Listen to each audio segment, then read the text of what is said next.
हमारी रचना आत्मा और प्रकृति से मिलकर हुई है। प्रकृति के 5 तत्व जिनमें आकाश, पृथ्वी, वायु, जल और अग्नि, और आत्म तत्व है जो परमात्मा का एक अंश है, उससे मिलकर हम बने हुए हैं। रामचरितमानस में भी लिखा हुआ है कि क्षिति जल पावक गगन समीरा, पंच रचित यह अधम शरीरा। इन 5 तत्वों से मिलकर हम बने हैं। अब जब हमें ये पता चल गया, ये हमें ज्ञान हो गया कि हम बने किस प्रकार हैं, तो हम ये भी पता लगा सकते हैं कि हम स्वस्थ कैसे रह सकते हैं। प्रत्येक मनुष्य स्वस्थ और सुखी रहना चाहता है, परंतु वो स्वस्थ और सुखी तभी रह सकता है जब उसे ये तो ज्ञान हो कि हम बने किस प्रकार हैं। तो हम 5 तत्वों से मिलकर बने हैं, और यही 5 तत्व पूरे ब्रह्मांड में, पूरी प्रकृति में मौजूद है। यही 5 तत्व हम अपने अंदर ग्रहण करते हैं, जिनसे हमारा जीवन चलता है। कहा भी गया है हमारे शास्त्रों में कि जो बाहर ब्रह्मांड में है वो सभी कुछ इस पिंड के अंदर भी है, इस शरीर के अंदर भी है सबके। तथा पिंडे तथा ब्रह्मांडे, यानी कि जो ब्रह्मांड में वो सब पिंड के अंदर है, सबके शरीर के अंदर वही है जो बाहर है। और अगर आत्म तत्व की बात की जाए, आत्मा तत्व की, तो जो भी परमात्मा परमेश्वर के अंदर गुण हैं, क्वालिटी हैं या शक्तियां हैं, वो सब मनुष्य के अंदर भी हैं। क्योंकि इसको आप इस तरह से ले लीजिए, मान लो आपने एक पेज लिया, पेपर लिया, उस पेपर के आप कितने भी टुकड़े कर दें, लेकिन हर टुकड़े के अंदर क्वालिटी तो पेपर की ही रहेगी। इसी प्रकार कितने भी हम एक उनका अंश हैं, परंतु सारी क्वालिटी हमारे अंदर प्रभु की ही है।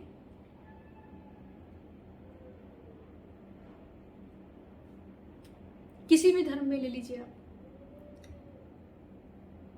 तो जब 5 तत्वों की बात हमारी समझ में आ गई कि हम 5 तत्वों से मिलकर बने हैं और आत्मा तत्व से मिलकर बने हैं, यानी कि प्रकृति प्लस आत्मा, जीव आत्मा है हम, जीव प्लस आत्मा।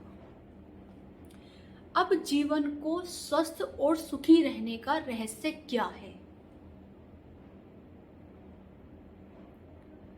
जैसे बात करते हैं कि carbohydrate, fat, protein, minerals, vitamins, इन सब को जानने की, या फिर कैलोरी को जानने की, या इन सब विज्ञान में पढ़ने की, इन सब साइंस में पढ़ने की आपको आवश्यकता ही नहीं है। जब आप रूट तक पहुंच गए तो आपको पत्तियों और टहनियों का ट्रीटमेंट करने की आवश्यकता ही नहीं होगी। अगर कोई पौधा सूखने लगता है तो उसकी जड़ में ही, उसकी रूट में ही तो पानी डाला जाता है। उसकी पत्तियों पर अगर पानी डालते रहोगे तो क्या वो पौधा हरा भरा हो पाएगा? नहीं।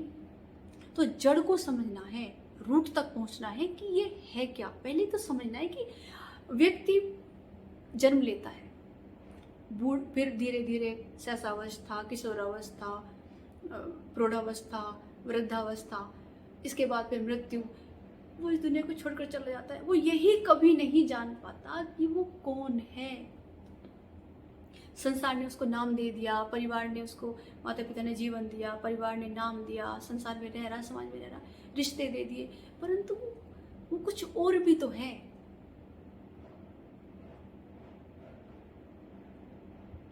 यही आकर सब चीज एकदम बदल जाती है, क्योंकि हम यहाँ हजारों, लाखों, करोड़ों वर्षों के लिए नहीं आए। यही एक बड़ा रहस्य है कि हम कैसे बने हैं। बस यहीं से शुरुआत होती है सारे ज्ञान की, क्योंकि हम प्रकृति और आत्मा से मिलकर बने हैं। हमें यहाँ से जाना है। जीवन का एकमात्र परम सत्य है वो मृत्यु है।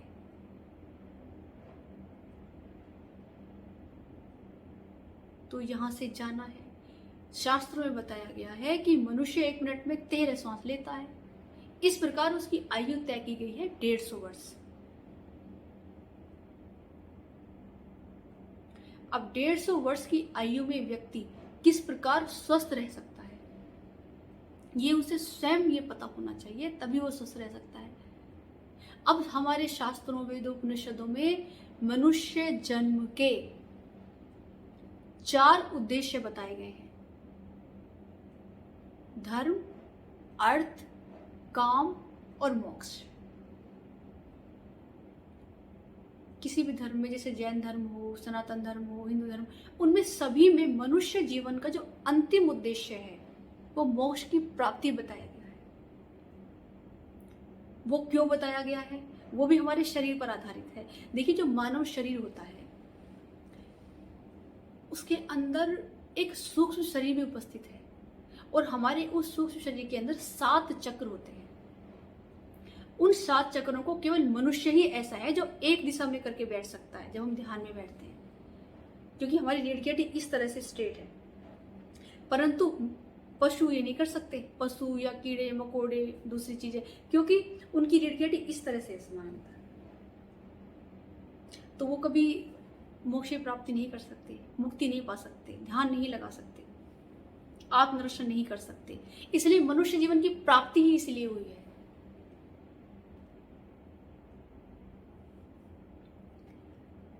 तो मैं पहले ये जो सारे अगली रहस्य हैं वो धीरे धीरे एक स्टेप बाय स्टेप मैं बताती हुई चलूंगी।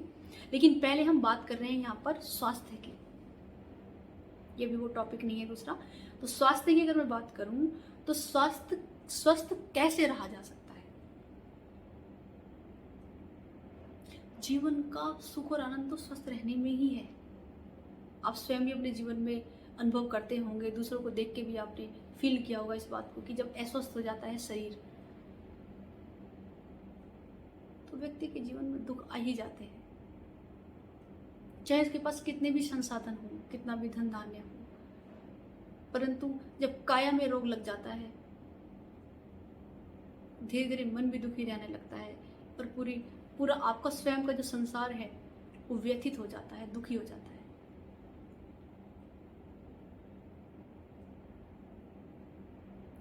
तो स्वस्थ रहने की प्रत्येक मनुष्य को अभिलाषा रखनी चाहिए, कामना रखनी चाहिए, और उसका कर्तव्य है स्वस्थ रहना। ये मैंने पिछली वीडियो में बताया है कि हम किस प्रकार बने हैं, हमारी उत्पत्ति कैसे हुई है, हमारे अंदर क्या है, हम किन तत्वों से मिलकर बने हैं। क्योंकि जब तक हमें ये पता ही ना हो कि हम बने कैसे हैं तो हम स्वस्थ रह कैसे सकते हैं। तो स्वस्थ रहने के लिए ये अनिवार्य है कि हमें पता हो कि हम कैसे बने हैं, किन एलिमेंट से हमारी रचना हुई है, किन से हम ठीक हो सकते हैं, किन से हम बीमार हो जाए तो स्वस्थ होने के लिए क्या करना है। तो हम 5 तत्वों से मिलकर बने हैं प्रकृति के, वो है आकाश, वायु, जल, अग्नि और पृथ्वी। और जो दूसरा तत्व है जिसे मिलकर बने हैं, क्योंकि हम जीवात्मा हैं, जीव प्लस आत्मा, जीव बना है प्रकृति के इन 5 तत्वों से, और दूसरा है आत्मा जो है परमात्मा का परम तत्व, परम अंश जो हमारे अंदर मौजूद है।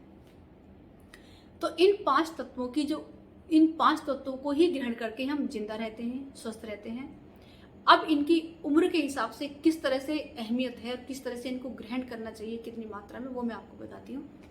देखिए, जन्म से लेकर के 25 वर्ष तक की आयु तक शरीर का विकास काल हो रहा होता है, निर्माण का समय होता है शरीर का, डेवलपमेंट का। हमारे शरीर के अंदर 7 धातुएं उपस्थित हैं।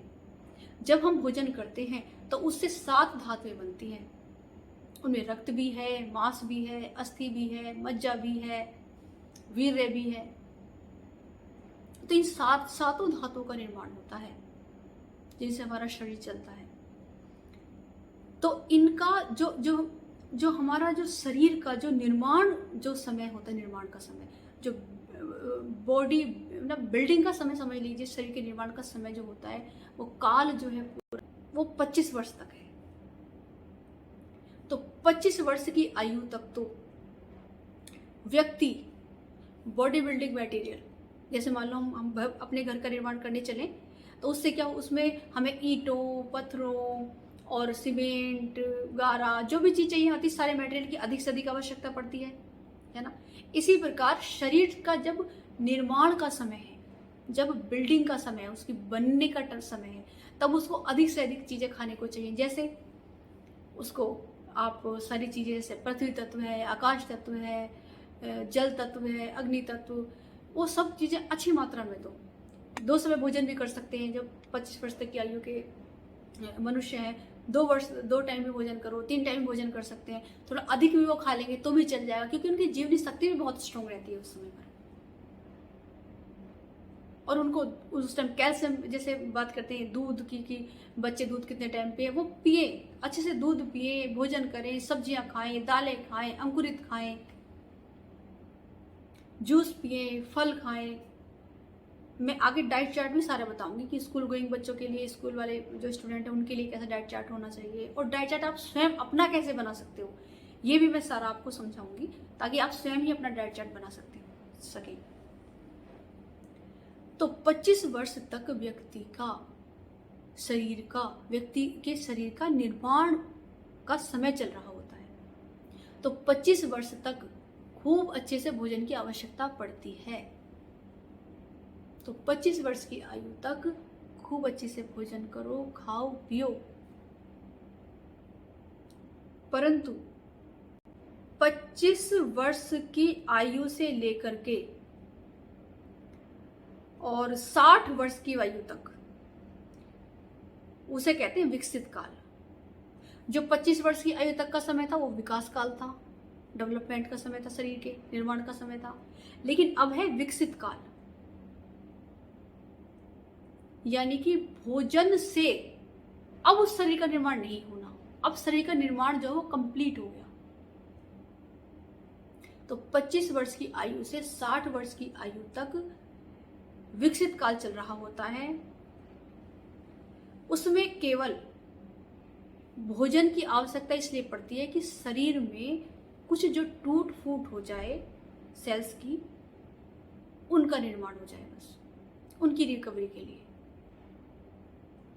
और 60 वर्ष के बाद शरीर का ह्रास काल चल रहा होता है, यानी कि धातुएं जो बनी थी उनमें भी कमजोरी आने लगती है, जीवनी शक्ति भी थोड़ी कमजोर होने लगती है। ये कहा जाता है शरीर के बारे में। तो इस तरीके से जीवन का जो क्रम चलता है, शरीर इस तरीके से विकास काल, फिर विकसित काल, फिर ह्रास काल में जाता है। तो भोजन का जो विवरण है, जो भोजन का श्रेणी है, जो भोजन की हम बात करते हैं कि किस एज में क्या भोजन लेना चाहिए, वो इस तरीके से निर्णय लेना चाहिए।